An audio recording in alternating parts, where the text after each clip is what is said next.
Hatid namin yung binan ko lalaki sa bahay ng pinsan niya dahil mag-i-stay po siya doon ng isang araw. Tapos bago po kami umuwi ng bahay, ay binigyan po kami ng gulay. Hello, minasan konnichiwa. Tara, samahan nyo kami today's mini vlog. Dito kami sa bilihan ng bulaklak dahil bibili po yung binan kong babae. Habang libot nga lang po tong ante yung mga auntie at meron po ako nakita ditong mga tulips. Pag spring season, ay napakaganda talaga dito sa Japan. Napakadami kasing bulaklak at iba't ibang klase pa. At habang busy po si Hapon at yung binan kong babae, ay napunta naman po kami dito sa bilihan ng ice cream.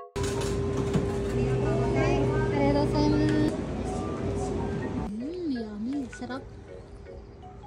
Ito nga po yung bulaklak na nabili ni Okasa, napakaganda. Ako pala bumili yung binan kong babae ng ganito. Ibibigay po ito doon sa kaibigan ni Otosa na namatay. Tapos namin bumili ay nagbiyahe na po kami pa uwi ng bahay. Ito naman sa gilid ay napakaganda po ng nadaanan namin. Ako tuloy na alala yung pinanood kong K-drama na When Life Gives You Tangerines. Parehas na parehas yung bulaklak doon sa pinanood ko. Grabe mga auntie yung iyak ko doon. Uwi nga po pala namin ng bahay ay nagluto po si Uncle yung hapon ng tempura. Fast forward nga po tayo mga auntie, kinabukasan naman po. Hinatid po namin si father-in-law doon sa bahay ng pinsan niya. Po siya matutulog sa bahay ng pinsan niya at magiinuman daw sila. Ala, sana all!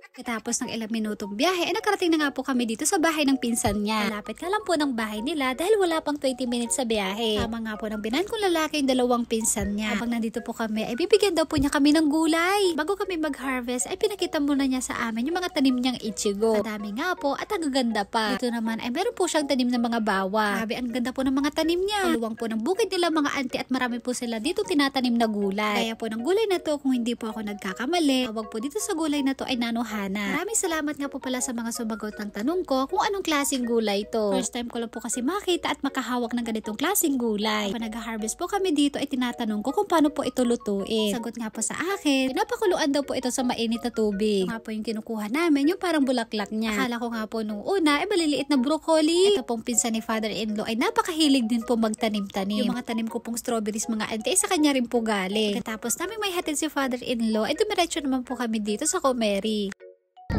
Ang mahal ng kalabasa. Hi. Meron ding mga pakwan. Bibili nga pala ako ng buto mga auntie. Magtatanim tayo ng beans. Tumingin nga po pala ako kanina ng gulay, kaso nga lang ang mamahal. Mga auntie, wala na talagang mura ngayon. Lahat nagmamahal. Ako po mga auntie minsan, para makatipid po ako, ay nagpupunla ako ng mga buto. Siguro yung buto at marami pa kaysa naman doon sa tumubo na. Bili nga rin po pala ako ng bulaklak, itatanim po natin ito doon sa mini garden ko. Tapos namin doon sa Comeri, ay dumiretso naman po kami dito sa Don Quixote. Nakita nga ako ditong Toblerone, nung nakita ko po yung price ay binalik ko. Ang mahal kasi mga auntie. Hindi nga lang po pala kami ng gamit sa bahay kagaya ng tissue, toilet paper at saka ng kitchen paper. Fast forward nga po tayo mga auntie, pagkatapos naman namin dun sa Don Quixote, dumiretso po kami dito sa gilingan ng bigas. Po nalaman na meron po pala ditong libreng nuka. Pag gumagawa po ng skimono o pickles yung binan kong babae, ito po yung ginagamit niya. Tipid nga po sa amin ito, hindi na po kami bibili. Ayan, ginawang fertilizer ng asawa ko yung nuka. Sa probinsya natin, di ba, kapag nagpapagiling po tayo ng palay, po daw natitira, kung tawagin po sa Tagalog ay dara. Probinsya namin, ayun po yung hinahalo namin pagkain po ng baboy. Ito po mga auntie, na i-share ko lang po sa inyo na meron din palang nuka sa atin sa Pinas. Let's go!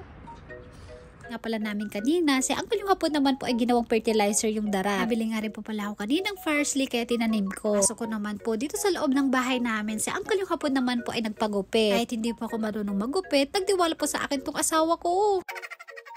Pagpapraktisan ko muna tong buhok ng asawa ko. Alay natin, baka maging expert ako sa paggugupit. Sa Japan ay napakamahal po magpagupit. Kaya para makatipid, ako na po ay nagugupit sa asawa ko. Tapos kung gupitan si Hapon, tinawag ko naman si Kenshi. Sabi ko sa kanya, gupitan ko siya ng konti, kaso nga lang ayaw niya. Kung na ata magpagupit sa akin tong anak ko, akala niya ay kakalbuhin ko siya.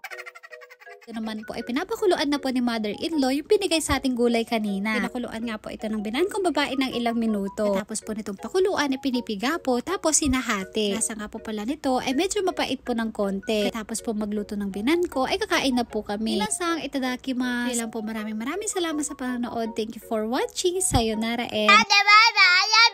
I love you.